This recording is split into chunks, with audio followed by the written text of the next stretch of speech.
And you know what's funny, MRI? You know how serious Nebraska is. So I do the fifth quarter broadcast where we just Hmm. buy time until Coach Rhule gets to the podium. So I get on the elevator. I'm walking over to the complex right from the broadcast. And two of the digital guys were like, man, he was moving so fast. And I was like, hey, such and such, why are you? I'm like, why are you in such a hustle? And he's like, man, they're already messaging like I got to get the Houston Christian film uploaded before we get done with the presser. And I was just like, okay, well, at least I know like we're on to the next thing, right? Like Yeah, I'd barely finished pushing the buttons on the elevator before they're wanting that Houston Christian tape uploaded. right to it. And I appreciate it, right? I I appreciate mean, that that couldn't have been, but that had to be 12 o'clock. the people working in the building are taking it seriously, as well they Yep. should. I don't have to. Um, You know what I mean? Like I don't like. And somebody in the chat hit this. no, Hey man, they got a good running back. Jyshawn Edwards got a couple hundred yards on the season. I was like, buck 75 of that 200 was against my boys at Arkansas Baptist. All right. yeah, So they didn't put that Eastern Kentucky film up. I tried to scorch the internet for that one, so that must must have not been a good one for him. must have been a little rough. I mean, listen, if you only give up like 150 yards of total offense and you lose 20-10, something went very badly. Yeah, yeah, that offense. Well, that was week one. Yeah, so week two they played Arkansas back. Hey, I'm gonna give them the benefit of the doubt. They went to the back to the drawing board. They, got their schemes right. You know what I mean? They got what their guys can do, and Nebraska better watch out, man. It's gonna be a 1 quarter ball game. So We got to listen, make sure we play. We got to play 1 quarter. so in all sincerity, though, schematically, do you like the Hmm. HCU is built kind of with their size up front on They do defense? have some, yeah, they do. Oh, yeah. I mean, when I look at their defense, I mean, again, it's from extended highlights, so you can't see every play, but some really big guys, they go through 3 and 4 man fronts. I mean, I'm not saying it looks like Nebraska's, but I can't tell their backside rotation if they got three safeties or not, but they're gonna present fronts that I think Nebraska's seen. I think the size is what concerned me because we haven't been able to see our guys really, just really consistently on down in, down out maul. And you get those bigger guys, yeah, they may not be as skilled with gap integrity like that, but they weigh on you, DB, right? Ravi, you guys understand that, right? Yeah. They weigh on you. And so I think, especially with as much movement Nebraska does, I can really see with those bigger guys, right? Maybe ACU tightening their splits, not letting us be able to create penetration with our stunts. And that's where we kind of get in trouble where you have a running back who I don't how in the world I had to hit up Tim because Tim's my resident, recruiting How Texas he guy. wound up there? Yes. And Yep, I'm trying to yep. figure out how the world he get there. He had Missouri, Texas Tech. I saw him on a visit at Oregon. Like, I mean, that talking about going from Phil Knight to feel nothing. Like that's crazy. But You think that's he's a on his talent. government? That it might be. But look, I promise you, if he continues to play the way he did against Arkansas Baptist, he ain't gonna be there long. I could play the way he did against Arkansas Baptist. Michael, come No, he on. couldn't. What are we No, he doing? no, No, he he couldn't. couldn't. No, he I couldn't. don't No, know. He give me put on some really. Listen, Robbie can't play dead. not on football. Give me on the basketball court with Arkansas Baptist. I'm putting up a career high. I think the basketball program may be good. I'm gonna have to research that. But no, I mean, this is the thing. Like they can weigh on you a little bit if you got a guy that has good skills, has good vision, that can make kind of his own, BYOB to a certain extent and make his own things. That's where it just gets a little dicey, right? I think the biggest thing what you want to see if you're a Nebraska fan, you're Nebraska coaches, you want a clean game. We don't want to go into that Rhule press conference with now, hey, this is the third game that we've seen this issue. How do Mhm. you fix that before Michigan? Because there is no fixing that before Michigan. About that right now, we got what we got. Still trying to develop some guys. For that rotation. I've been talking about the left tackle kind of being solidified this week per se, without the oars in the depth chart. But you know, we want to see a clean game, and I think the thing that can get us on the defense side is just if that guy starts to feel himself and starts to find some lanes and we can't get penetration because those gaps are a little bit smaller and they're a little bit tighter, a little bit bigger bodies on offensive line. Same thing defensive line, right? Bigger bodies can weigh on you. I'll say this though. I mean, yeah, extended highlights. Their safeties fly though. Right? Oh yeah, I like their so even safeties. severe. Yeah, they fit in the run game, boy. They bring some Yes, comfort. they fit in the run game. So I think again, early on, it's going to be something they haven't seen or whatever, right? Maybe the moment's too big for ACU and they just pitch down the leg from the first snap, right? But again, it goes back to kind of we talk about Akron, right? It's about Nebraska, you know what I mean, and how they go out and perform. They live up to the standard. We saw the speech at halftime, so I'm sure Rule. I mean, echoing that, right? That's probably been echoed throughout. So I think that's where the challenge will come. Now, this is not going to be I don't think a McNeese State situation like that we are in, anything like that. So I feel confident they're going to go out and do what they need to do. But I just want to see, fans want to see, I'm sure the staff want to see, clean up the things that we have been bad in, and let's enhance the things we've been really good with. Dylan taking care of the football, the defense making crucial stops, right? The secondary, who I'll write their PFF grading right now at 92 or above, right? They're going to dominate this week, and you want to continue seeing the same things that's been positive, but we got to fix those negatives going into a very, very big week versus Michigan.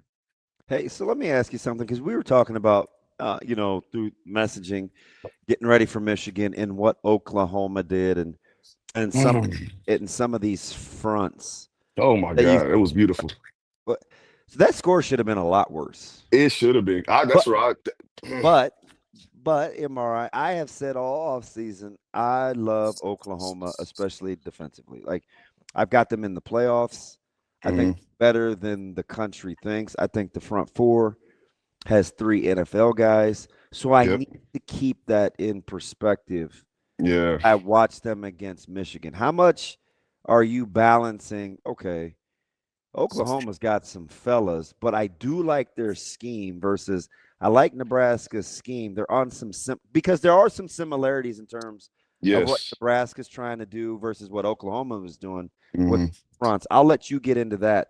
But how so far have you separated their talent and scheme versus Nebraska's scheme and talent? That's so hard, even that position. Like when you get that film of the other team, you could have whatever scheme you run, but you see a team get dominated the way Oklahoma dominated Michigan. Like, oh, we're doing exactly that. We're doing everything to the T of what they did, right? And that's kind of the hard balance, because you're looking at getting the skill set. That D line, I did some little research on the D line in the offseason. I mean, like you said, they got three guys this NFL this year. I think they got 2 more guys that might be better than 1 or 2 of the guys going to be in the league this next year. Like, they have some depth. I think Venables kind of back in his comfort zone, right? Calling the defense again. And the similarities, like you said, are there. Like, they run a little bit of that 3 high shellish a little bit. Venables can get really exotic with his looks as well. But I really didn't see a lot of exotic stuff. You know what I saw? I saw linebackers playing at 3-yard depth. They're not letting you hang on double teams and get vertical push with your double teams. You're gonna get off your double teams. We're gonna play one gap defense. Their safeties were flying. They moved their fronts. You saw a lot of, I've been calling them the breakdowns, the torch stunt. They're using different stunts to take away their inside zone and their gap schemes. It really forced Underwood to have to be the guy to make some throws that he wasn't able to make. Got a lot of pressure. I tell you what, I was talking to Tim, because we were talking about Andrew Baba Baloa or something. Aloha, yeah. Yeah, from Kansas City, who's hurt. And man, there's some.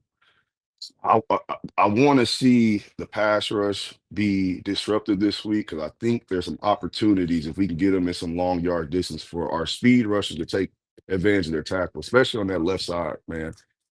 There's some holes on this Michigan offensive line. It's not the old line of the Jim Moore, award winning unit we've seen over the past couple of years. I think they got some younger guys, some more inexperienced guys that's up there.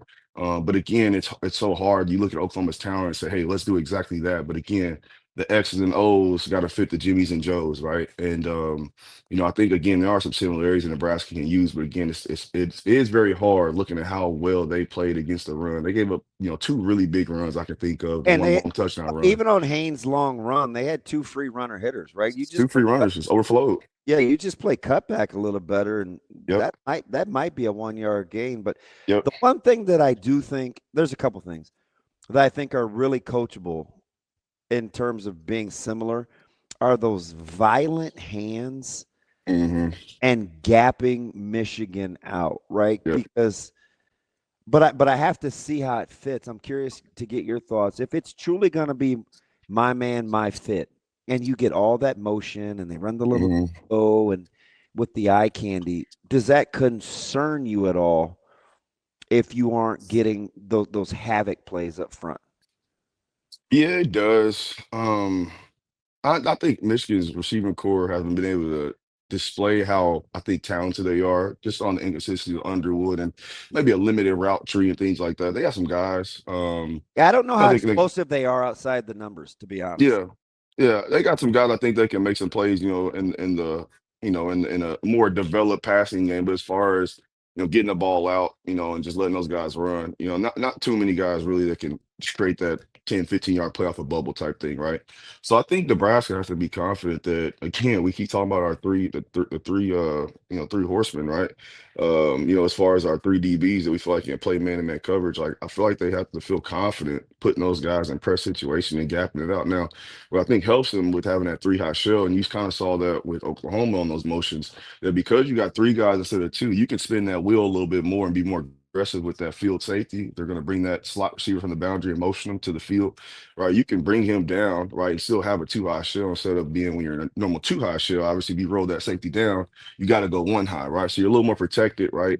In those situations. But I think the big thing is being able to communicate those things. How are we going to push those motions? Are we going to roll with it? Are we going to run with it? And what's the different situations you're going to do that? But being locked in on that game plan is important because everything Michigan sets up as far as run game, pass game, the bootlegs, everything is kind of set up off of that motion.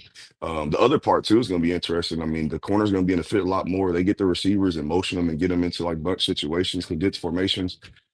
Should just block everything down, and then the corners now got to be the free hitter on the outside. So it's going to be a big game for those DBs, not only just in the passing game and limiting those Michigan receivers from having that breakout game, but also getting the run fit and playing fast and downhill. And, it's something Butler's demanded of the secondary. And so far, they've done a pretty good job, I would say, in tackling this space. So we got to make sure that continues this week and carries on into Michigan.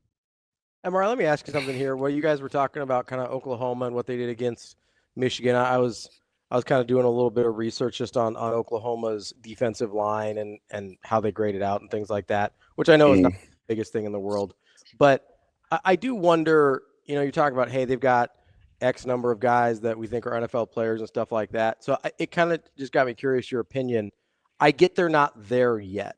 But if you're looking at the stages of development, kind of some of Nebraska's defensive linemen have gone through, like how many guys do you see pro potential on Nebraska's defensive line of the guys they're rotating? Because that would help. That's like tough. in my mind, because you know what's interesting about this, and I just want to give him an example. Agree or disagree? So I'm go to these practices over all these years, and a guy that I think flew under the radar. I was standing with Jay Foreman one day, and I'm watching this particular D lineman move, and I'm like, you know what? That guy's got Sunday hands. He's explosive. I don't know how we feel about him, but that's a guy I could see playing on Sundays. You know who it was? It was Damien. It was Damian Daniels. Yeah. Like, would you? Yeah. So it's hard. Mm-hmm. It's hard when you say now and then what's transferable, because at that time when I'm watching him, I'm like, yeah, that's a Sunday D lineman right there. But I think like a Sunday but he D wasn't lineman playing like a Sunday lineman, right? But so I think it's that question is hard. So I'm curious to see if you can kind of extrapolate in terms of skill sets. And here's why I ask before you if that makes sense. Yeah, that makes sense. I ask because if we're going, hey, we kind of like the scheme that Oklahoma pulled. We feel like Nebraska schematically has that in their bag. Do they have the talent to match what Oklahoma's results were, right? Mm-hmm. And so I get that on a week in, week out basis, these guys may not be established the way that some of Oklahoma's defensive linemen are, but I'm just wondering, physically, are they even capable of it? That's why I asked the question the way I did. Yeah, I think so. I mean, I think they're physically capable of doing it. It's just, how long can we consistently do it? Oklahoma's front. I mean, if you look at if I'm thinking about the front, they're not the biggest guys. I don't think their D tackles are, 310 plus guys, right? They're more, 290, 300. We're kind of similar to Nebraska, which again makes you like when you look at it, it's like, I can compare this and that. Oh, they have this, they have that. But again, when you talk about that skill set of just whooping somebody's tail, Ravi. You know what I mean? Somebody that can I don't have to worry about scheming you. You know what I mean? Especially if we're playing in a one gap mentality, right? That's the thing you also worry about is, okay, if we're going to play gapped out, linebackers tight in the fit, safeties up in the box, we're going to make Underwood throw the ball 30 times to beat us. That's a lot. That's one-on-ones, right? I know we're in the box and we don't think about it being one-on-ones. That's a lot of one-on-ones. You're expecting your backers to win inside. You got to get the C gap secured if they're going to be running duo a lot in the inside zone. Like, um, think they can do it, right? But yeah, I won't have faith in it until I see a drive or two. I mean, that's just the hard part of it, Hmm. right? I think they can do it, but we got to see it, and we got to see it versus good talent. Um, I think that's a good question. That's a tough question. I Is- mean, I think I will say two guys I think have the potential. Now the production has to be there, Um, but I really think Desagn's about to he's about he's- to take off a little Listen, bit. okay, And I okay, wasn't even okay. counting him. Yeah, So we do this yeah. thing with the who do I work with? Uh, the network. So You got too many jobs, man. I was like, you're gonna have to narrow it down, but I don't know. no, Right. Which one? I'm so dumb The too. I'm like network. processing out loud so everybody can hear how stupid I am. West Side, Okay, so listen. Kyle, and My Coop. man's like So Julius off of Everybody Hates Chris. hey, that is my youngest son's favorite show. It's like that shows you. Um, so we do these picks to click, and we Mhm. all we all pick three guys each week. And this week, I think Kyle took an offensive guy. Jess took an offensive guy. I took Deshaun McCullough, and so Mhm. I'm glad you said that because Coach Butler said something in the press conference that really was interesting to me. But it's how he thinks. He said you have to think about guys' skill sets and how to utilize them, especially in this defense where I think we want to be multiple. So right Mhm. away, and he used Pet Shock as an example, moving him out to end, even though he's kind of Yep. undersized as opposed to tackle, and then moving him back inside. So I love that, right? That's Winari. That's all those guys that can play anywhere from a 2 to a 6. But Right. McCullough is the ultimate chess piece for me because he's so decisive and he's really sudden. Mhm. So if you're gonna Yep. if you're gonna gap teams out and just give a guy a responsibility after one key read, Mhm. listen, what can't he do if that's how you're going to utilize him? Yeah. Yeah. You know what's crazy? After breaking down the Akron game, I just had to go back and look at a little bit of Randy Gregory highlights, just kind of just to see if I wasn't, I loved if I how you wasn't were tripping, scared to if I give the wasn't comp a couple of weeks ago too.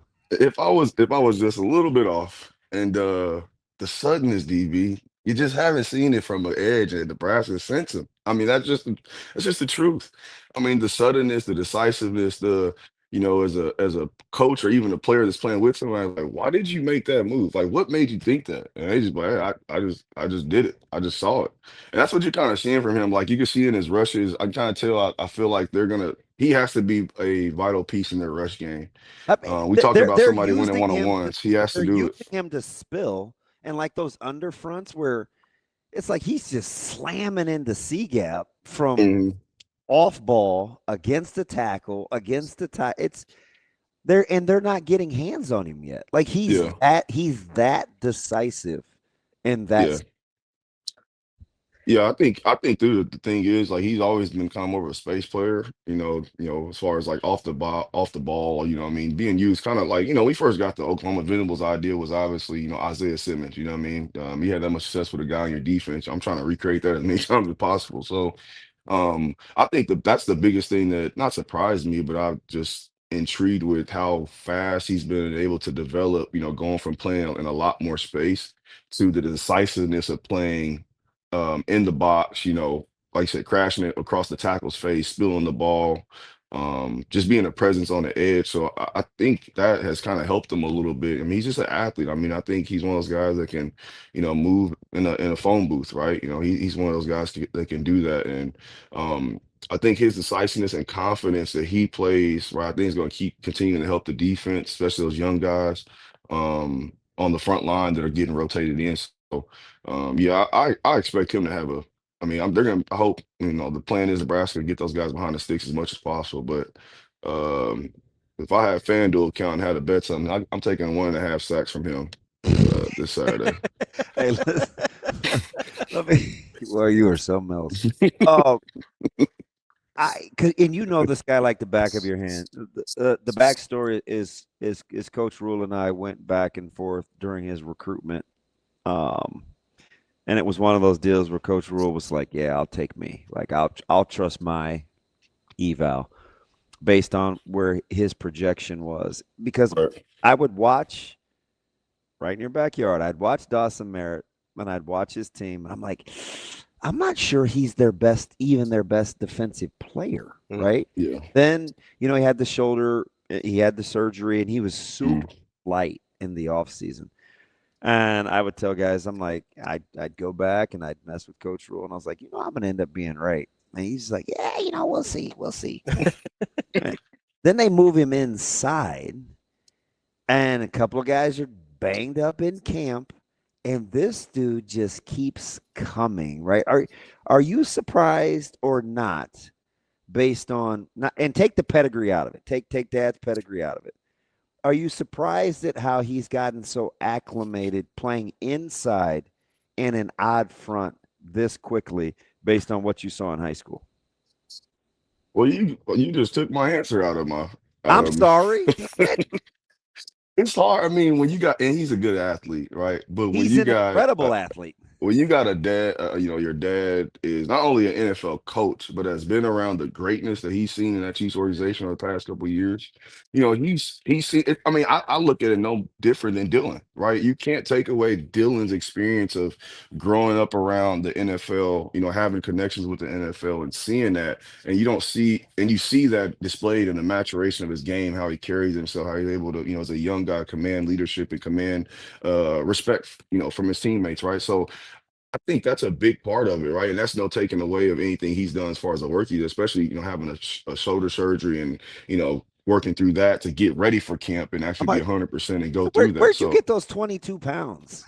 You know yeah, what I mean? yeah. Like, Man, what? they're doing it. I think I talked about it earlier this week on another podcast, but I think the job that Coach Campbell has done in that weight room, but not only just obviously building the program and building everything that they're doing with Rule, but also the connection that obviously has been made for guys to commit to the process. I think he's an unspoken hero in this whole thing, right? And I think there's a big reason why Rule keeps him right by his side, right? I think that guy is just like I think he's almost getting close to that Dobson level, that we had at Bow, where like he's gaining a lot of respect in the college strength and conditioning community and what he's been able to do with this Nebraska program and Well, really somebody comes transform their after him bodies and stuff. every year. Yeah, yeah, yes, Everybody makes it. yes. And I think he's a guy that, when this is all said and done this year and we have the success I think we're gonna have, like he's gotta be a guy that we talk about making sure he's taken care of and making sure he stays around as long as possible because even just talking to Williams and even Desan and just just how big of an influence he's been and just getting those guys to come in and work every single day and attacking things. Like I think he's a guy that deserves some credit for kind of the transformation of the body types, the speed, a little bit more athleticism being displayed. I think that's important as well. So, I think Dawson's done a great job. Watching him in the game. Like you said, he played a lot faster than you expect. A guy that really hasn't, we haven't seen playing those live snaps and, getting more opportunities to play. Hopefully more this week because again with the injuries, and some guys being nicked up and maybe not playing as well as maybe the staff wants to. Rule has their and those guys aren't afraid to hey, where's my next available guy? And they're gonna make sure he's developing ready just with the process they have with the practice and things like that. So. I look for him to really continue to kind of expand his role and hope for him to obviously stay healthy and continue, the success he's having in his first year. Yeah, this defense can flat out run, Yeah. Yep. Yep. And that gives him a chance. That gives him a chance. especially if you want to spill, right? If you Yep. be a spill defense and play those multiple fronts, you've got. We saw Miami. We saw the Hurricanes do it forever, right? 4-3 Right. or over Four front, three. Yep. run. 4-3 over. Listen, and I joke too. The one thing that can make scheme the most overrated word ever is getting guys to the ground. If you can run and tackle, Mm, I don't care if you play a 110, a 2-8, yeah. a 1-7-3. If you can tackle, doesn't matter. Doesn't matter. Does not matter. Play That's our football. That's all it is. You know? That's our guy, Michael Rose-Ivey. MRI, appreciate the time. As always, great stuff. And we'll talk to you next week. Get a little – I'll take Michigan more seriously, I promise. Hey, Dabby, don't be surprised now. That first quarter, those first 3 minutes are going to be tough for Nebraska. So we better be locked in as fans. Don't take it lightly. Oh, man. Thank God there's 57 after that.